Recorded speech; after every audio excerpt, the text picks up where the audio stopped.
Tata મેટાલિક્સના management છે.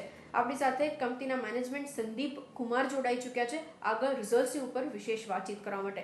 Hi sir, शुक्रिया मेरे साथ जुड़ने के लिए. Very good afternoon. सबसे पहले शुरुआत में करना चाह रही थी इन टर्म्स ऑफ नंबर्स, क्योंकि हम लोग नंबर्स जो विटनेस करें वो थोड़े स्ट्रॉन्ग है. कैसे ये क्वार्टर गुजरा, कुछ हाइलाइट्स के साथ शुरुआत कर पाए, सेगमेंटली भी अगर आप मुझे कुछ ब्रेकअप दे पाए, किस तरीके से शेप अप हो रहा था एक आइडिया के साथ. नमस्कार, गुड आफ्टरनून. सबसे पहले धन्यवाद आपका मुझे बुलाने के लिए. कंपनी का परफॉर्मेंस जो है इस क्वार्टर में बहुत ही बेहतरीन रहा है डिस्पाइट कोविड.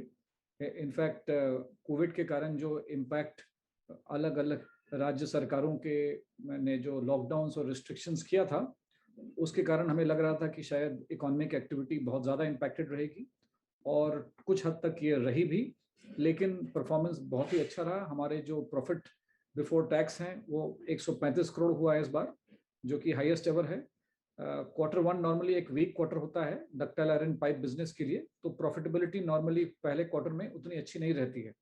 लेकिन उसके बावजूद 135 करोड़ का प्रॉफिट बिफोर टैक्स, 95 करोड़ का प्रॉफिट आफ्टर टैक्स, जो कि 26% बेहतर है क्वार्टर 4 ऑफ FY21 से.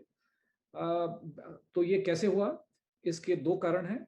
एक, पिग आयरन बिजनेस में जो रिस्ट्रिक्शंस, फाउंड्रीज वगैरह में जो रिस्ट्रिक्शंस थी, लेबर अवेलेबिलिटी नहीं थी, कोविड के कारण लॉकडाउन था, तो हमारा डिमांड काफ़ी कम हो गया था डोमेस्टिक मार्केट में.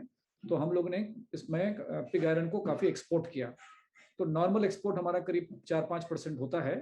इस क्वार्टर में हमने करीब 25% एक्सपोर्ट्स पिग आयरन का किया, जिसके कारण हमारा जो डिलीवरीज हैं पिग आयरन के इस क्वार्टर में हाईएस्ट एवर रहे हैं, आज तक के highest ever. So 89,000 to 90,000 tonnes. और उसके साथ में आपको पता ही है steel prices, commodity prices are booming. उसका इम्पैक्ट हमें पिग आयरन में, उसका फायदा हमें पिग आयरन में भी हुआ है. तो इन दो कारणों की वजह से हमारे प्रॉफिटेबिलिटी इस बार बहुत ही अच्छी रही है, बेस्ट एवर रही है. डक्टाइल आयरन पाइप का जो बिजनेस होता है क्वार्टर वन में नॉर्मली थोड़ा वीक रहता है, किंतु इस बार डिमांड अच्छी है DI पाइप की, क्योंकि गवर्नमेंट ऑफ इंडिया ने जो जल जीवन मिशन लॉन्च किया है, उसमें जो एलोकेशन इस बार यूनियन बजट में किया था वो बहुत ही अच्छा है. 3 गुना 4 गुना ज़्यादा किया है पिछले वर्षों के मुकाबले में. लेकिन उसका state government of West Bengal ने कुछ वर्क फोर्स रिस्ट्रिक्शंस लगाए हुए थे क्वार्टर वन में, जो अभी भी चल रहे हैं. 50% वर्क फोर्स रिस्ट्रिक्शन है. उसका इम्पैक्ट हमारे प्रोडक्शन पे हुआ और डिस्पैचेस पे हुआ. उसके कारण DI पाइप का बिजनेस का प्रॉफिटेबिलिटी लोअर रहा है, लेकिन आगे काफी बेहतर होने की उम्मीद है. और PI बिजनेस ने तो बहुत ही अच्छा किया है. ये ओवरऑल पिक्चर है. Okay, agreed sir. अच्छा, एक चीज़ जो मैं समझना चाह रही थी सर, क्योंकि हम लोग जो नंबर्स डिस्कस कर रहे हैं उसमें भी वॉल्यूम्स के फ्रंट पे काफ़ी बेहतरीन मोमेंटम दिख रहा है. कुछ फैक्टर्स थे जो आपने एक्सपोर्ट को लेकर मुझे हाईलाइट कर दिए, लेकिन FY22 के लिए फिर मैं पूरा पिक्चर कैसे एक्सपेक्ट करूं. मैं पिछले साल की बात इसीलिए नहीं कर रही हूँ क्योंकि कोरोना के रिलेटेड जो डिस्ट्रप्शंस थे वो अक्रॉस द इंडस्ट्रीज थोड़े सम अप होने में टाइम लग रहा है, और एक लो बेस रहा होगा, तो उसकी वजह से भी हम लोग थोड़ा बहुत नंबर्स के अंदर इम्पैक्ट देखेंगे. लेकिन अब जब FY22 थोड़ा नॉर्मलाइज हो चुका है, मैं क्या वॉल्यूम टारगेट्स लेकर चलूँ दोनों सेगमेंट्स के लिए, अगर आप मुझे आपका पूरा एक स्ट्रैटेजी एक्सप्लेन कर पाएँ. तो वॉल्यूम्स जो हमारे होते हैं पिग आयरन बिजनेस में नॉर्मली क्वार्टर ऑन क्वार्टर मोर और लेस सिमिलर रहता है.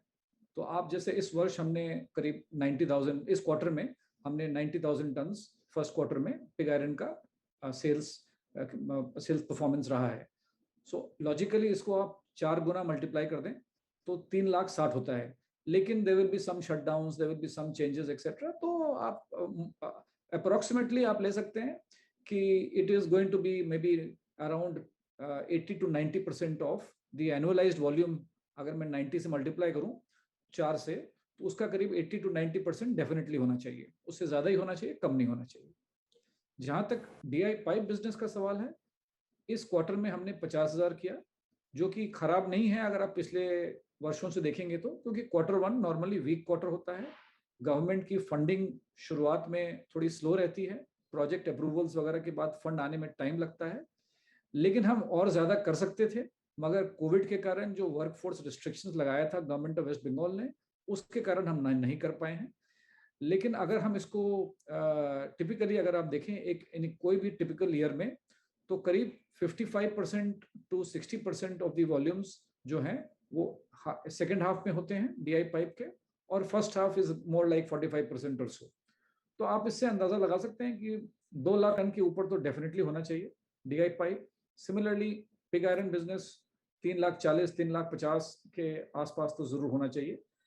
सब कुछ डिपेंड करेगा कोविड का थर्ड वेव का क्या इम्पैक्ट है, या कुछ वेव होता है या नहीं होता है, और उसके अलावा मार्केट का क्या सिचुएशन है। एज ऑफ नाउ दोनों मार्केट्स पीआई और डीआईपी, पाइप बिजनेस और पिग आयरन बिजनेस, बहुत जबरदस्त लग रहा है। आउटलुक बहुत ही स्ट्रांग है, but we will have to wait and watch. Okay, agreed sir. और in terms of average spreads pig iron के लिए कितने थे इस क्वार्टर के दौरान, अगर आप ये मुझे बता पाए, क्योंकि वहाँ पे भी कुछ रॉ मटेरियल जो वोलेटाइल था उसका इफेक्ट आया होगा। एक आइडिया अगर आप मुझे दे पाए वो किस तरीके से शेप अप हो सकता है नेक्स्ट 1 to 2 क्वार्टर्स के लिए। तो नॉर्मल जो स्प्रेड्स हैं पिछले क्वार्टर में करीब 14-15 हज़ार रुपये पर टन का आप स्प्रेड अप्रोक्सीमेटली एवरेज ले सकते हैं। इस क्वार्टर में ये बढ़ करके 18,000 से ऊपर हो गया है।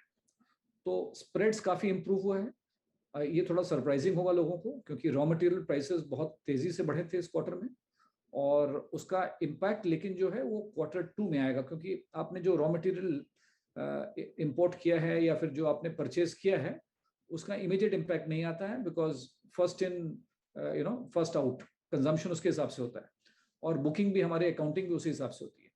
तो इसका इम्पैक्ट हमें फ्यूचर क्वार्टर्स में आएगा। एज ऑफ नाउ क्वार्टर 1 की जो स्प्रेड्स हैं वो करीब 18,000 रुपये प्लस आप आराम से ले सकते हैं। और ऑल्सो इसका एक और कारण है, हमारा स्प्रेड्स जो है वो हमारे कॉस्ट से हम लेते हैं। हमारा कॉस्ट जो है हमने काफ़ी कंट्रोल किया पिछले साल। ऑलमोस्ट हमने हमारा जो कॉस्ट सेविंग्स है ऑलमोस्ट क्लोज टू 100 करोड़ पिछले साल हमने अपने ऑपरेशनल इंप्रूवमेंट से किया था। पिछले साल बहुत डिफिकल्ट था, बट वो जो हमारा कॉस्ट सेविंग्स है दैट इज सस्टेनेबल। मार्केट जो है वो ऊपर नीचे हो सकता है, तो उसका फायदा भी हमको मिलेगा। फिर हमने अपना कैप्टिव पावर प्लांट जो है नंबर 4 उसको कमीशन किया मार्च में, उसका हमें एडवांटेज मिलेगा।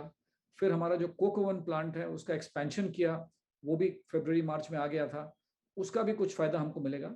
तो ऑल एंड ऑल हमारा जो कॉस्ट फ्रंट पे हम काफ़ी स्ट्रांग हैं, दोनों पीआई बिजनेस में और डक्टाइल आयरन पाइप बिजनेस में।